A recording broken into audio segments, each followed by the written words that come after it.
Bismillahirrahmanirrahim. Assalamualaikum warahmatullahi wabarakatuh. Alhamdulillah, pada kesempatan kali ini saya Resya Sadria dengan NIM 180703014. Saya mahasiswi dari program studi biologi Fakultas Sains dan Teknologi UIN Araniri.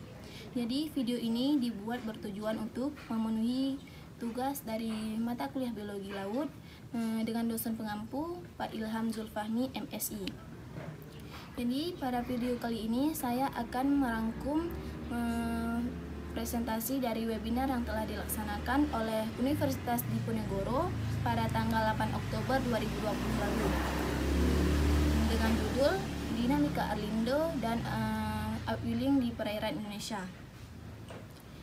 Jadi yang pertama saya akan merangkum materi yang pertama yang disampaikan oleh Pak Anindya Wirasatria dengan judul variabilitas upwelling di perairan Indonesia. Jadi yang pertama kita harus mengetahui terlebih dahulu apa itu upwelling. Jadi upwelling ini yaitu suatu fenomena di mana air laut yang lebih dingin dan bermassa jenis lebih besar bergerak dari dasar laut ke permukaan akibat pergerakan angin di atasnya. Setelah kita mengetahui apa itu upwelling, tentu kita harus mengetahui apa sih tujuan kita untuk mempelajari upwelling ini. Jadi manfaat kita dalam mempelajari upwelling ini yaitu agar kita mengetahui peristiwa upwelling yang terjadi di perairan Indonesia.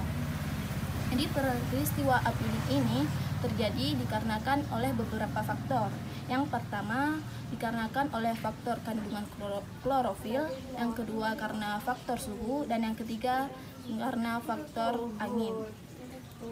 Jadi proses peristiwa upwelling ini terjadi dikarenakan upwelling ini karena adanya peran angin atau juga disebut dengan transfer Ekman. Nah, di laut itu ada yang namanya daerah ekuator, yang mana di daerah ekuator ini terdapat range wind atau angin pasar. Maka ada massa air yang akan dibelokkan dan ada juga yang masing-masing yang akan menjauhi ekuator.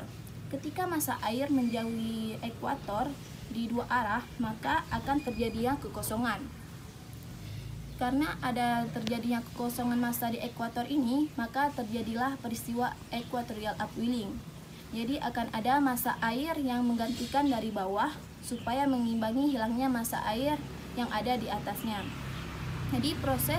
Jadi contoh peristiwa upwelling yang terjadi di perairan Indonesia berdasarkan hasil riset yang telah dilakukan di beberapa paper dari presentasi Pak Anindya Wirasatria. Itu terdapat di perairan Maluku, di perairan selatan Sulawesi, di Laut Banda, Almahira, dan lainnya. Upwelling ini terjadi karena meningkatnya klorofil, suhunya rendah, dan anginnya kencang, sehingga peristiwa upwelling ini mempengaruhi terjadi di beberapa perairan tersebut. Nah, baik, sekian yang dapat saya rangkum dari materi yang pertama. Selanjutnya saya akan merangkum materi yang kedua yang disampaikan oleh Pak Dwi Susanto dengan judul Dinamika Arlindo. Jadi Arlindo ini kepanjangan dari Arus Lintas Indonesia. Arlindo ini yaitu suatu sistem keseimbangan massa air di laut, sehingga daerah Pasifik Barat yang panas bisa mengalir ke Samudra Hindia yang dingin. Lalu, mengapa sih kita penting untuk mengetahui Arlindo itu? Jadi secara global, Arlindo ini berperan dalam mempengaruhi sirkulasi laut, mempengaruhi distribusi panas atau fresh water, mempengaruhi biogeochemical flux, dan mempengaruhi air-sea interaction. Sedangkan secara regional atau secara lokal, Arlindo ini penting dalam mempengaruhi sirkulasi massa air, nutrien, mempengaruhi distribusi atau migrasi ikan pelagis, mempengaruhi biochemical flux atau fertilize coral maupun sampah plastik atau lingkungan, dan mempengaruhi air-sea interaction, curah hujan, pola iklim, dan sebagainya. Lalu apa penyebab dari Arlindo ini? Jadi prinsipnya air akan mengalir dari permukaan yang lebih tinggi ke permukaan yang lebih rendah. Dan ada juga yang dinamakan dengan large atau scale process, yang mana bergantung perbedaan sea level atau pressure di Western Pacific dan Eastern India Ocean. Karena dorongan easterly trade wind di Equatorial Pacific mendorong massa air ke WP-WP, sehingga secara general Arlindo mengalir dari Pasifik ke Indian Ocean. Namun, karena dinamika di Indian Ocean atau IOD, maka massa air bisa masuk ke internal Indonesian dari Indian Ocean. Lalu, Arlindo ini dia memegang peranan penting dalam sirkulasi laut dan iklim dunia. Dan Arlindo ini pun mempengaruhi dinamika laut dan iklim kita, distribusi massa air, nutrien, biodiversity laut, sebaran ikan pelagis, lingkungan, dan sebagainya. Secara umum, jumlah rata-rata tahunan debit Arlindo Transport itu mencapai 15 SV.